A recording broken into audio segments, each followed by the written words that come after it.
सभी भाइयों को मेरा नमस्कार। राष्ट्रीय अध्यक्ष जी, उनका बहुत बहुत आभार और सभी राष्ट्रीय पदाधिकारियों का नमस्कार और उनका बहुत बहुत आभार कि उन्होंने मुझे इस काबिल समझा और ये पद दिया और मैं कोशिश करूंगी कि इस पद की गरिमा को बनाए रखूंगी।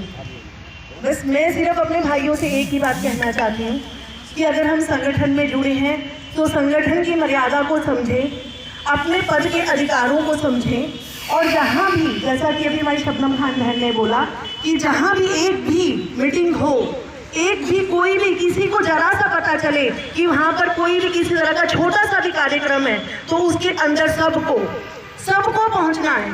और ये कोई ना सोचे कि हमें अलग से इन्विटेशन आएगा, नहीं। कभी भाई को बुलाने के लिए बहन का इन्विटेशन नहीं आता और कभी भाई को बुलाने के लिए भाई का इन्विटेशन नहीं आता। अगर आप सभी पदाधिकारी अपने आप को भाई बहन समझते हैं तो भाई के घर जाने के लिए ये भाई के किसी भी कार्य को अपना समझ के करेंगे तो आपको लगेगा वो आपका अपना है। और अगर आप ये सोचेंगे कि वो तो रामराज जी का कार्य है, रामराज जी की विधानसभा में है, तो अगर हमने ऐसा सोचा तो समझिए हमें एक सीट निकालना बहुत मुश्किल हो जाएगा। हमको ये सोचना है कि 70 की 70 विधानसभा हमारी अपनी है। हमें ये सोचना है कोई भी एक कार्य अगर किसी भी विधानसभा का है तो वो हमारा अपना है, वो हमारी राष्ट्रीय जनशक्ति पार्टी का है। राम जी स्टील को छोड़ दीजिए, अभी आप पार्टी पे, राम जी स्टील को छोड़ दीजिए, जरा पार्टी की बातों पे ध्यान दीजिए। सभी उम्मीदवारों से मेरा ये एक अनुरोध है कि वो अपने जो भी कार्य वो कर रहे हैं, जैसा अभी अभिषेक भाई ने बताया कि वो डोर टू डोर जा रहे हैं, आप इन सब बातों को ध्यान से सुने। सभी उम्मीदवार भाई आपस में एक दूसरे का अपना ग्रुप बना लीजिए। सभी आपस में ग्रुप बनाएंगे तो हम सब लोग अलग अलग आपको राय देंगे, लेकिन अगर आप सभी उम्मीदवार भाई अपना एक ग्रुप बनाएंगे और एक दूसरे को ये समझाएंगे भाई मैंने ये कार्य किया, इस कार्य करने से मुझे इतने प्रतिशत सफलता प्राप्त हुई, तो मैं नहीं समझती कि आपको राष्ट्रीय अध्यक्ष जी को उस चीज के लिए गाइड करने की जरूरत पड़ेगी या मनोज मित्तल जी आपको गाइड करेंगे। दादा को दादा ही बना रहने दो, बाप को बाप ही बना रहने दो। कुछ चीजें होती हैं हम अपने हम उम्र से सीखते हैं। हम उम्र मतलब हमारे सभी उम्मीदवार भाई, चाहे वो थोड़े बड़े हैं चाहे वो छोटे हैं, क्योंकि वो एक ही क्षेत्र में उतरे हैं, एक ही चीज के लिए उतरे हैं कि उन्होंने अपनी विधानसभा निकालनी है। अपनी विधानसभा निकालने के लिए जब अगर एक ने एक कार्य किया और उसने उसे बताया कि मुझे इतनी उसमें सफलता मिली तो दूसरा भी उसी कार्य करेगा, तो मैं समझती हूँ कि उसमें उसको सफलता मिलेगी। अगर मान लीजिए हमारे 70 विधानसभा पे 70 कैंडिडेट खड़े हैं तो आप ये देखिए 70 के पास एक एक सुझाव है, तो अगर आप 70 भाई मिल जाओगे तो आपके पास 70 सुझाव होंगे, नहीं तो सबके पास सिर्फ एक ही सुझाव होगा। मैं आपको भाइयों सिर्फ इतना कहना चाहती हूँ, कहने के लिए चुनाव को अभी बहुत दिन है, 15 मतलब ये फरवरी लास्ट में होंगे, बट लेकिन अगर देखा जाए तो एक एक पल कीमती है।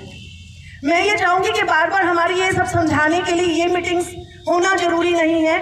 मीटिंग्स वो होनी चाहिए जो कि हमारी एक नुक्कड़ सभा हो। मीटिंग्स वो जरूरी है जो हम अपनी एरिया में अपनी विधानसभा में करें, क्योंकि अगर हम सब एक दूसरे को यही सब कुछ समझाते रहेंगे तो भैया हमारा टाइम खराब होगा। आज अगर हम यहाँ पे एकत्रित हुए हैं, ठीक है, राष्ट्रीय अध्यक्ष जी का मान सम्मान है कि उन्होंने हमें यहाँ बुलाया, कुछ लोगों का मान सम्मान करना था और हमें इसके बारे में जानकारी देनी थी, तो हमारा को आना ही आना है क्योंकि हमारे दादा ने न्योता दिया है। परंतु मैं ये चाहूंगी कि अगर ये एक दिन खराब ना करके अगर आप सब भाई लोग अगर अपने ग्रुप के माध्यम से समझ लिए चीजें और 70 के 70 उम्मीदवार आपस में एक दूसरे से बातें शेयर कर लें और उसके बाद में जो आप एक सुझाव निकालें वो अगर आप मनोज मित्तल जी को, संजय सिवाल जी को देंगे और उसके बाद में आपको निशान अगर मिल जाता है थम का, तो समझिए उस कार्य को आप कर दिए, तो आपका वो एक दिन भी खराब ना हो। राष्ट्रीय अध्यक्ष जी को आपको बार बार एक ही बात समझानी ना पड़े। एक बार बोला, अगर उसमें कोई भाई बहन नहीं पहुंचा तो उसका फर्ज ये बनता है जो मेरा भाई बहन एब्सेंट था उसको हम वो वाली बात पहुंचा दें।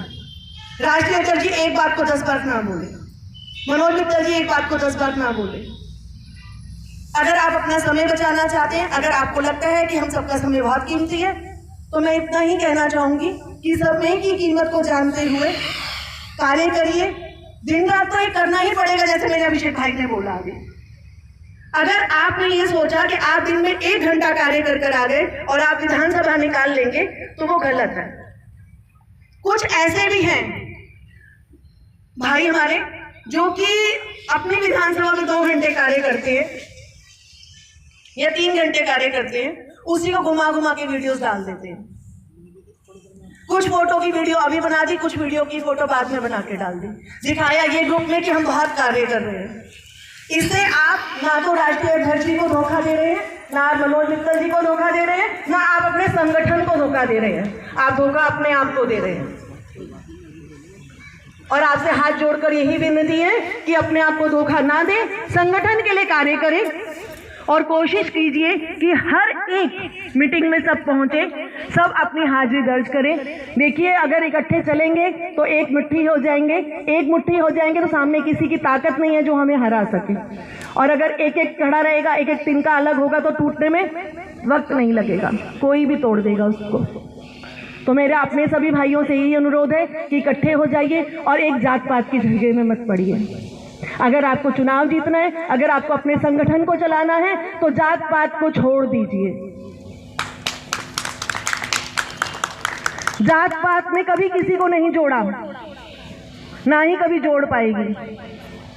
अगर जात पात को एक साइड में रखना है तो सब कुछ हो जाएगा, और अगर हम जात पात के चक्कर में पड़ेंगे तो फिर तो हिंदू मुस्लिम सिख ईसाई सब अलग अलग ही हो जाएंगे। कभी फिर वो डारा बेकार हो जाएगा कि सब भाई भाई। ठीक है, कुछ चीजें हर एक जात पात में गलत होती हैं। जरूरी नहीं है कि सारे हिंदू भाई सही होते हैं, जरूरी नहीं है सारे सिख भाई सही होंगे, जरूरी नहीं है सब मुस्लिम सही होंगे, सब ईसाई सही होंगे। हर तरफ हर जगह कुछ ना कुछ चीजें गलत है। लेकिन गेहूं के साथ घुन पीस जाता है। कोशिश कीजिए इस समय गेहूं के साथ घुन पीसने की कोशिश मत कीजिए, और ऐसा कीजिए कि सब एक हो जाइए। शायद मेरी कुछ बातें किसी को बुरी लगी हो तो मैं माफ़ी चाहती हूँ, पर मैं यही चाहूँगी कि सब लोग मिलकर चलें, अपने संगठन को बढ़ाएं। इस समय संगठन को जोड़कर एकता बनाकर चलने में समय लगाएं, ना कि उसको जोड़ने में। जय हिंद, जय भारत।